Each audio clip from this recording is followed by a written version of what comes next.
last but not least, we have the Miss Philippines Bulacan. Welcome. What to you is the true identity of a Filipino, and how do you intend to promote it to the world? Para sa akin, tatlo ang sumasagisag sa totoong pagkakakilanlan nating mga Pilipino. Una, ang ating wikang Filipino. Dahil tayo ay isang kapuluan at mayroong iba't ibang etnisidad at lengguwahe, iisa ang ating wika. Pangalawa, ang ating kulay kayumanggi na sumasalamin sa ating kasipagan tulad ng mga magsasaka na bilad man sa araw at babad man sa tubigan, masipag na nagtatanim at nagningisda. At pangatlo, ang pagmamahal sa bayan.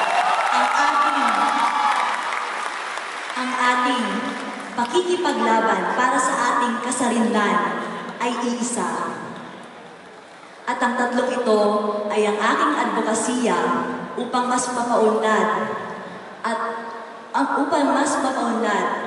ang ating bansa, hindi lamang sa larangan ng turismo, kundi sa larangan ng iba't ibang industriya dito sa ating bansa.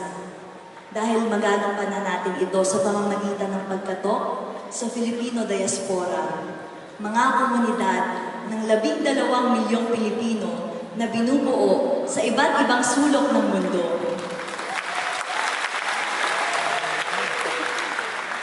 At mapapahalagahan ko ito kung ako ang hihirangin The Miss Philippines. Dahil ako ang The Miss Philippines sa wika, balat at gawa.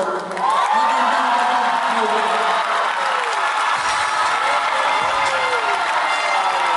Thank you, Bulacan.